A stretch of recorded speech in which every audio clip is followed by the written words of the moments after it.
Shalom, nama saya Joseph Adiputra dari Teknik Dirgantara kelas A dengan NIM 20E 5100610118. Shalom, nama saya Jonathan Amos Andrian. Saya dari kelas Teknik Dirgantara C, NIM 20E 5100610147. Pada kesempatan kali ini, saya dan Joseph akan menceritakan sebuah buku yang berjudul Hidup Bersama Dalam Kristus Mengalami Transformasi Dalam Komunitas. Buku ini ditulis oleh Ruth Harley Barton. Oke, judul bukunya yaitu Hidup Bersama Dalam Kristus Mengalami Transformasi Dalam Komunitas. Buku ini sebenarnya diambil dalam judul aslinya yaitu Life Together in Christ. Buku ini ditulis oleh Ruth Harley Barton. Buku ini menceritakan pengalaman dari Ruth Harley Barton dalam membangun sebuah komunitas. 1. Pengertian komunitas. Komunitas adalah sebuah kelompok sosial dari beberapa organisme yang berbagi lingkungan, umumnya memiliki ketertarikan dan habitat yang sama. Komunitas religius adalah komunitas yang pada dasarnya merupakan komunitas rohania. Orang-orang yang ada di dalamnya diikat oleh panggilan Allah. Allah sendirilah yang telah mempertemukan untuk hidup bersama dalam komunitas. Buku ini dibuka dengan kata apa itu komunitas. Komunitas itu biasanya terbentuk karena ada hobi atau kebiasaan yang sama antara individu dengan individu yang lain, maka akan terbentuklah sebuah komunitas. Nah, Ruth Harley Barton adalah seorang anak pendeta. Dia sangat dikenal oleh warga-warga gereja karena dia juga aktif dalam hal pelayanan di gereja. Pada suatu hal, dia ingin sekali membangun komunitas. Akan tetapi membangun komunitas pada saat itu tidaklah mudah karena perbedaan gender, perbedaan kulit hitam dan putih masih sangat dipandang pada masa itu. Karena bagi orang dahulu bahwa laki-laki itu derajatnya lebih tinggi daripada perempuan, kulit putih itu lebih tinggi daripada kulit hitam. Akan tetapi dia itu tidak menyerah. Akhirnya dia membangunlah sebuah komunitas di dalam gereja yang masih kecil. Dan lama-kelamaan komunitas ini makin berkembang dan tinggal akhirnya komunitas ini sudah mulai besar di dalam gereja tersebut.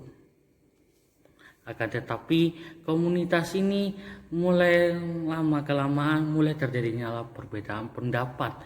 Ya mungkin karena komunitas ini apa sih tujuan awalnya? Karena komunitas ini awalnya ini cuma terbentuk cuma karena hal dari pelayanan saja. Akan tetapi Ruth Harley Barton akan menegaskan bahwa komunitas yang dia buat ini adalah untuk mengubah hidup, yaitu bertransformasi dalam rohani. 2. Kekuatan komunitas. Transformasi rohani terjadi secara bertahap dari waktu ke waktu secara bersama dalam konteks disiplin dan latihan yang membuka diri kita kepada Allah. Secara umum, selama kita masih di dunia, perubahan akan terjadi secara bertahap.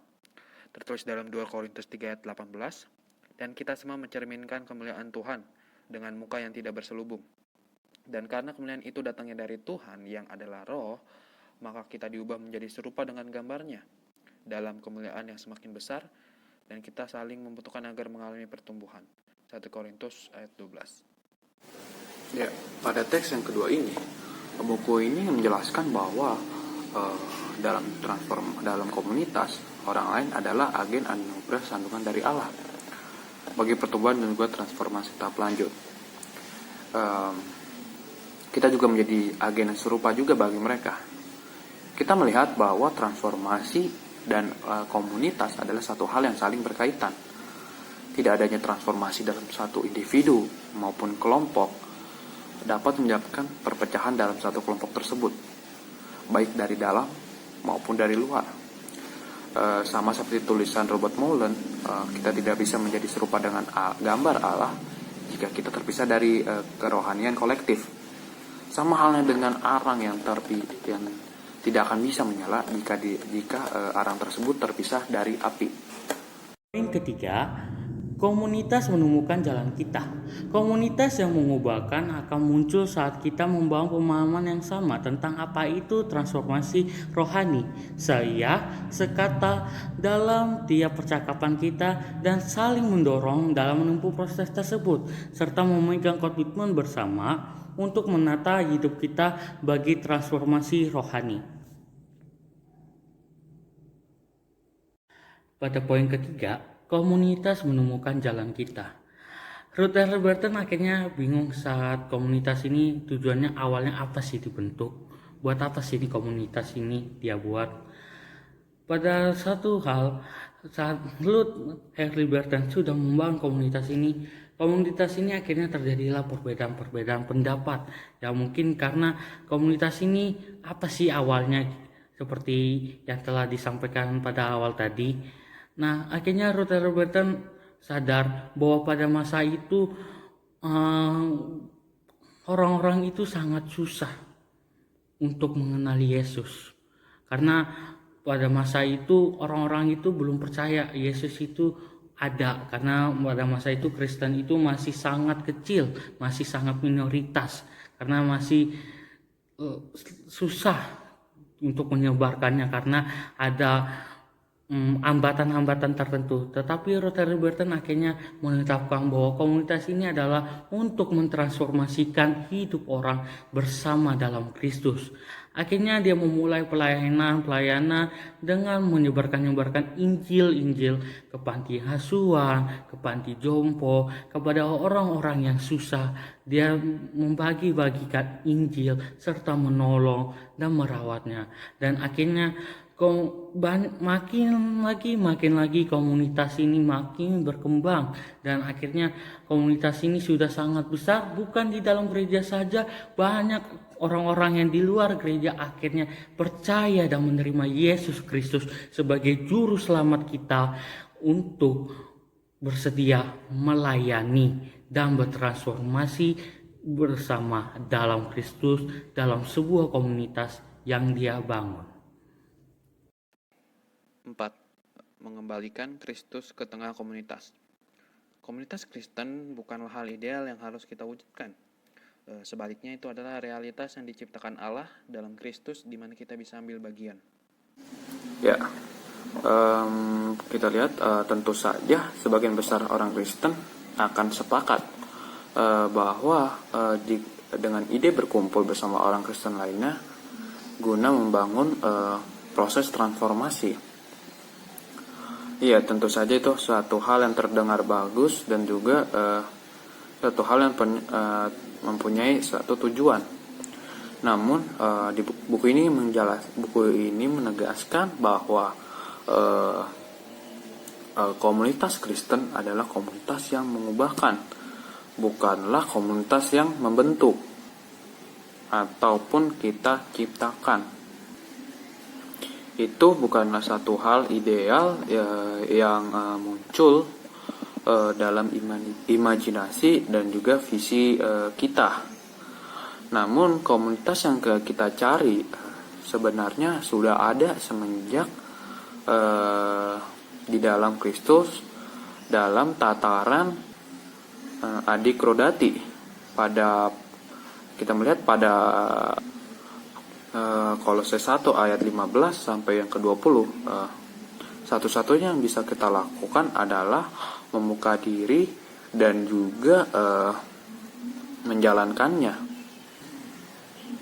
Dan kita melihat sebenarnya komunitas yang mengubahkan itu adalah tubuh Kristus yang hidup sekarang melalui kehadiran Roh Kudus yang sebagai perantara kehadiran Kristus dengan cara-cara yang dia janjikan. Nah, pada teks yang keempat ini kita melihat komunitas Kristen bukanlah hal ideal yang harus kita wujudkan. Sebaliknya itu adalah realitas yang diciptakan Allah dalam Kristus di mana kita bisa ambil bagian. Maka dari itu mengubahkan menekankan komitmen kita untuk diubahkan dalam hadirat Kristus melalui praktek membuka diri terhadap Dia. Poin kelima, menyambut orang asing dalam satu komunitas. Saat berada dalam komunitas yang baru, kita merasa susah dalam menyambut orang lain untuk masuk ke dalam satu komunitas.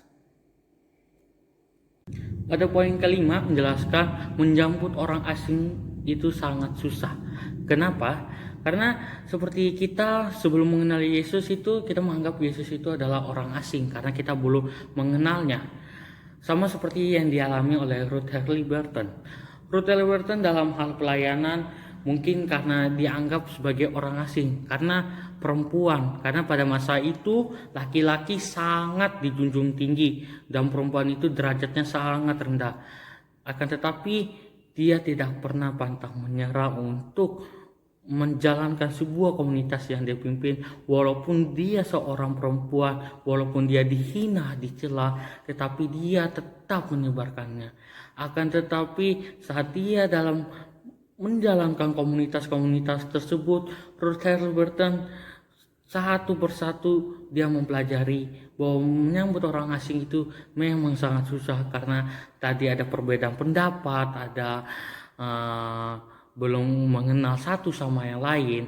Akan tetapi Ruth Haley Burton tetap menjalankannya untuk menyebarkan Injil-Injil itu ke pelosok-pelosok dan mengenalkan Yesus kepada orang lain, sehingga makin banyak lagi Tuhan datangkan orang-orang yang masuk ke dalam komunitas tersebut, dan akhirnya komunitas ini sangat besar dan akhirnya komunitas ini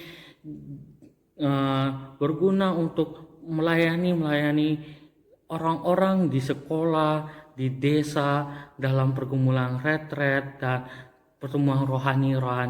Dan akhirnya Ruth Haley Burton bilang bahwa memang menyambut orang asing itu sangat susah, akan tetapi apabila kita melakukannya sesuai dengan ajaran Yesus Kristus, pasti itu akan sangat mudah walaupun banyak hambatan yang akan kita hadapi.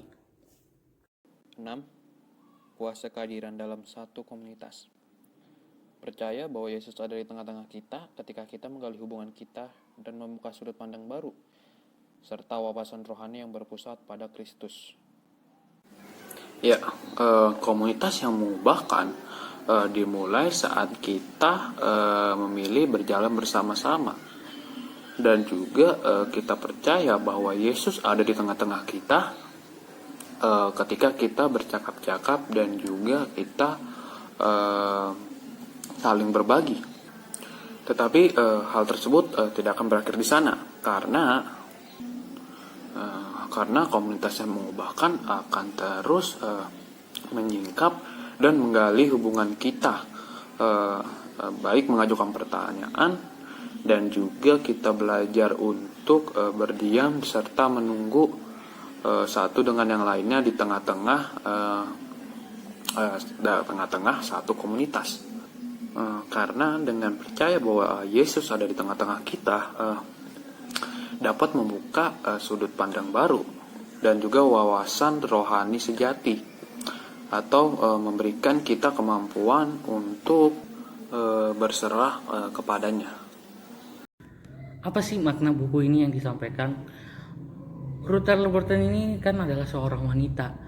Dia itu orang yang derajatnya sangat rendah waktu pada masa itu, karena membangun komunitas tadi itu tidaklah mudah karena masih banyak hal yang dipandang seperti gender, perbedaan ras dan kulit, dan itu sangat dipandang. Akan tetapi dalam buku ini Ruth Haley Burton menjelaskan ada rintangan-rintangan saat dia membangun komunitas ini, dan hingga akhirnya komunitas ini besar. Akhirnya Ruth Haley Burton ini mendirikan sebuah komunitas bernama Transformating Center.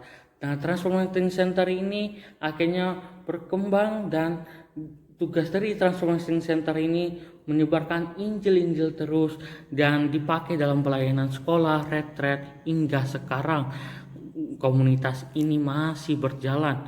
Dan apa sih maknanya bagi saya? Buku ini mengatakan bahwa dalam menentukan komunitas kepada Yesus Kristus, kita harus siap bahwa kita hidup harus berubah sesuai dengan kehendak Allah. Karena kita bukan milik kita lagi, tetapi kita sudah milik Allah. Kita harus bertransformasi dalam sifat kita, dan kita harus mengatakan bahwa kita harus sepakat kita mengikuti Yesus, bukan karena kita dengan paksaan, tetapi dari kita sendiri, karena Allah yang telah memilih kita untuk menyebarkan Injil kepada orang-orang yang belum mengenal Yesus Kristus, sehingga banyak orang yang ingin mengenal Yesus Kristus sampai hari ini. Dan buku ini sudah dibaca oleh berjuta-jutaan orang, dan buku ini mendapatkan respon yang terbaik dalam membangun komunitas. Jadi buku ini menjelaskan komunitas Allah yang benar dan yang baik dalam membangun komunitas, dalam mentransformasikan diri kita. Dengan demikian, itulah yang bisa saya sampaikan tentang penceritaan buku Hidup dalam Bersama Kristus, bertransformasi dalam komunitas. Shalom, Tuhan Yesus memberkati kita semua.